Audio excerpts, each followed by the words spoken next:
करोड़ों दर्शकों का मिल रहा साथ। एमपी की बात एमपी न्यूज के साथ। नमस्कार, आप देख रहे हैं एमपी न्यूज और मैं हूं आपके साथ साक्षी जैन। राजधानी दिल्ली से लेकर भोपाल तक सदन में हंगामा जारी है। पक्ष और विपक्ष एक दूसरे पर आरोप प्रत्यारोप लगाकर सवाल खड़े कर रहे हैं। ऐसे में मध्य प्रदेश के बजट से पहले 48 घंटे हंगामेदार रहे। कांग्रेस ने पूरे दम के साथ युवाओं की आवाज उठाई, तो वहीं सत्ताधारी भाजपा ने भी पूरी ताकत के साथ विपक्षियों को जवाब दिया। जिसकी ज्यादा जानकारी के लिए हमारे साथ हमारे संवाददाता संदीप नागर जुड़ गए हैं। संदीप, बजट सत्र के 48 घंटे कितने हंगामेदार रहे हैं? देखिए, निश्चित ही राजधानी दिल्ली से लेकर राजधानी भोपाल तक जो है वो सदन में हंगामा देखने को मिल रहा है। भारतीय जनता पार्टी जहां लगातार विपक्ष के जवाब देती हुई नजर आ रही है, तो विपक्ष भी इस बार पूरे ताकत के साथ जो है वो राजधानी भोपाल से लेकर दिल्ली तक पक्ष को घेरने में लगी हुई है। राजधानी भोपाल की बात कर लेते हैं, जहां पर कांग्रेस जो है वो भारतीय जनता पार्टी पर लगातार सवाल खड़े कर रही है। कांग्रेस के तमाम जो नेता हैं वो सदन में कहीं ना कहीं भारतीय जनता पार्टी पर लगातार सवालों की बौछार करते हुए दिखाई दे रहे हैं और अलग अलग मुद्दों पर लगातार वो भारतीय जनता पार्टी पर सवाल खड़े कर रहे हैं। मध्य प्रदेश में चाहे फिर वो नरसिंह घोटाला हो, युवाओं की आवाज उठाना हो, तमाम वो मुद्दे जो लगातार कहीं ना कहीं सड़क पर कांग्रेस ने लड़े हैं, उन तमाम मुद्दों को लेकर कहीं ना कहीं कांग्रेस जो है वो भारतीय जनता पार्टी को घेरती हुई नजर आ रही है। लगातार जो कांग्रेस के विधायक है वो सदन में अपनी आवाज बुलंद कर रहे हैं और भारतीय जनता पार्टी के तमाम मंत्रियों से लेकर उन तमाम विधायकों से सवाल पूछे जा रहे हैं जो कहीं ना कहीं उस मुद्दे से लेकर अपने ताल्लुकात रखते हैं। तो कुल मिलाकर कहा जा सकता है कि राजधानी दिल्ली में जहां एक बार विपक्ष और पक्ष आमने सामने अपने दम दिखाते हुए नजर आ रहे हैं, तो वही राजधानी भोपाल में भी पक्ष और विपक्ष पूरे दमखम के साथ जो है वो सवाल पूछ रहे हैं। और पिछले 48 घंटों की अगर बात की जाए तो दोनों ही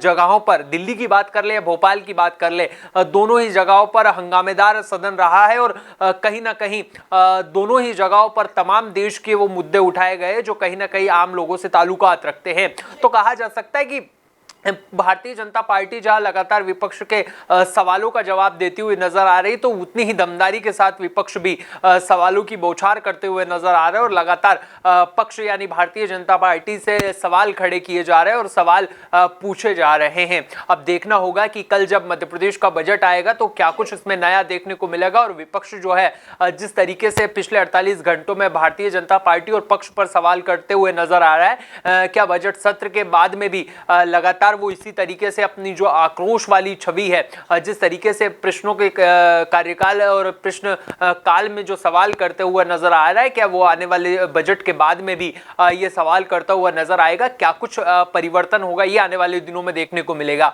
लेकिन उससे पहले पिछले 48 घंटों में कहीं ना कहीं कांग्रेस लगातार युवाओं की आवाज उठाती हुई सदन में नजर आई है। जी संदीप, किन किन मुद्दों की गूंज सदन में सुनाई दी है? देखिए, अगर मुद्दों की बात की जाए तो सबसे पहले विपक्ष लगातार युवाओं की आवाज को सदन में उठाता हुआ नजर आया। नरसिंह घोटाले जिस तरीके से मध्य प्रदेश के अलग अलग जिलों में कांग्रेस ने सड़कों पर उतरकर प्रदर्शन किया था और पूरा जंगी प्रदर्शन देखने को मिला था, वही आवाज जो है वो सदन में भी गूंजती हुई दिखाई दी। और लगातार कांग्रेस के तमाम विधायक, नेता प्रतिपक्ष उमंग सिंगार की बात कर ले या फिर उप नेता प्रतिपक्ष हेमंत कटारिया की बात कर ले या फिर जयवर्धन सिंह की बात कर ले, तमाम वो कांग्रेस के दिग्गज नेता और विधायक जो हैं वो कहीं ना कहीं सदन में नरसिंह घोटाले की जो सवाल है वो सरकार पर खड़े करते हुए नजर आ रहे हैं। वहीं महिलाओं को लेकर भी लगातार विपक्ष की ओर से सवाल दागे जा रहे हैं। तो कुल मिलाकर कहा जा सकता है कि युवाओं, महिलाओं से लेकर तमाम उन बारीक मुद्दों पर कहीं ना कहीं सदन में हंगामे के जो आसार पहले ही दिखाई दे रहे थे वो देखने को मिले हैं। और इसको लेकर विपक्ष ने बाकायदा अपनी पूरी रणनीति भी बनाई थी। लगातार जीतू पटवारी, उमंग सिंगार ने अपने तमाम विधायकों के साथ पहले ही एक बैठक आयोजित की थी, उसमें इन तमाम मुद्दों को लेकर रणनीति तैयार की गई थी। तो कहा जा सकता है कि पिछले 48 घंटे में काफी कुछ राजधानी भोपाल में देखने को मिला और जहां सड़क पर एक और जीतू पटवारी और युवा कांग्रेस के प्रदेश अध्यक्ष मितेंद्र दर्शन सिंह ने मैदान संभाल रखा है, तो वही सदन में जयवर्धन सिंह और नेता प्रतिपक्ष उमंग सिंगार ने पूरी दमखम के साथ जो है वो नरसिंह घोटाले को लेकर आवाज बुलंद की है।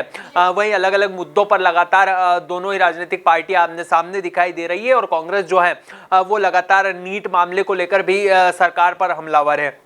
तो कहा जा सकता है कि काफी कुछ हमको सदन में देखने को मिला है और काफी हंगामेदार जो है वो 48 घंटे रहे हैं। अगर हम कल की बात कर ले तो नरसिंह घोटाले को लेकर जिस तरीके से आवाज खड़ी की थी विपक्ष ने और उसके बाद में स्पीकर महोदय को कहीं ना कहीं अपना हाथ सामने लाना पड़ा था और उन्होंने सदन को स्थगित कर दिया था।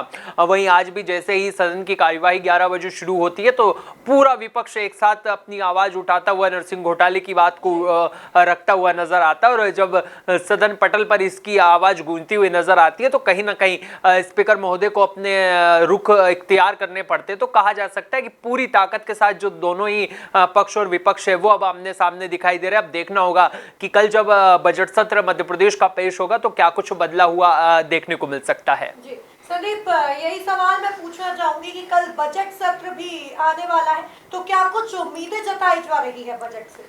देखिए, अगर बात की जाए बजट की तो ये मोहन सरकार का पहला बजट होने वाला है और जिस तरीके से भारतीय जनता पार्टी ने मध्य प्रदेश में नए कलेवर के साथ अपने कदम आगे बढ़ाती हुई दिखाई दी है तो माना जा रहा है कि काफी उम्मीदों भरा ये बजट हो सकता है। मध्य प्रदेश सरकार बहुत कुछ परिवर्तन के साथ इस बजट को ला सकती है। तो जिस तरीके से वित्तीय मंत्री लगातार ये बात करते हुए नजर आ रहे, विकास के मॉडल को लेकर लगातार भारतीय जनता पार्टी अपनी बात रखती हुई नजर आ रही है, तो माना जा रहा है कि ये विकास का वाला बजट होगा। और जिस तरीके से महिलाओं की बात भारतीय जनता पार्टी करती है तो कहीं ना कहीं महिलाओं के लिए कुछ खुशखबरी हो सकती है। रोजगार को लेकर जिस तरीके से भारतीय जनता पार्टी लगातार विपक्ष के निशाने पर रही है तो रोजगार को लेकर कहीं ना कहीं भारतीय जनता पार्टी इस बजट में बहुत कुछ देने वाली हो सकती है। वहीं लगातार रोजगार के बाद में इंफ्रास्ट्रक्चर की भी बात की जाती है, लगातार नए उद्योगों की कहीं ना कहीं मध्य प्रदेश में लगातार चर्चा रहती है। तो ऐसे में कहीं ना कहीं उद्योगों को भारतीय जनता पार्टी तरजीह दे सकती है और ये सब कुछ हमको कल जो बजट पेश होगा उसमें देखने को मिल सकता है। हालांकि कहीं ना कहीं मध्य प्रदेश में बहुत कुछ बदलने वाला ये बजट हो सकता है। कुछ ऐसी चीजें भी हो सकती है जहां पर सरकार कुछ लोगों को राहत दे सकती है, तो वहीं कुछ चीजों में जो अपने टैक्स है वो सरकार बढ़ा सकती है। अब देखना होगा कि ये बजट जो है वो कितना आम लोगों के विश्वास पर खरा उतर पाता है और भारतीय जनता पार्टी जिस तरीके से महिलाओं और युवाओं की बात करती हुई नजर आ रही है तो उनको कितनी तरजीह जो है वो इस बजट में देखने को मिलती है ये कल देखने को मिलेगा। लेकिन कहीं ना कहीं ये उम्मीदों भरा बजट है और मोहन सरकार जब अपना पहला बजट पेश करने जा रही है और केंद्र में भी जब भारतीय जनता पार्टी की हाल ही में एनडीए की सरकार बनी है तो काफी कुछ बदलता हुआ नजर आ रहा है। और जब सीएम मोहन यादव का यह पहला बजट होगा तो निश्चित ही मध्य प्रदेश को विकास की नई रफ्तार देने के लिए आम लोगों से जुड़ा हुआ बजट की उम्मीद जो है वो पूरा मध्य प्रदेश करता हुआ दिखाई दे रहा है। अब देखना होगा कि इस बजट में क्या कुछ खास होने वाला है। जी, कुल मिलाकर देखा जाए तो मध्य प्रदेश में मानसून सत्र जारी है जो कि काफी हंगामेदार बना हुआ है। आपको बता दें कि 19 जुलाई तक यह सत्र जारी रहने वाला है और वहीं आपको यह भी जानकारी दे दें कि कल मध्य प्रदेश का बजट भी पेश होने वाला है। अब देखना आया होगा कि क्या कुछ इस बजट में नया देखने को मिलता है। तब तक के लिए आप बने रहिए एमपी न्यूज के साथ। नमस्कार। करोड़ों दर्शकों का मिल रहा साथ, एमपी की बात एमपी न्यूज के साथ।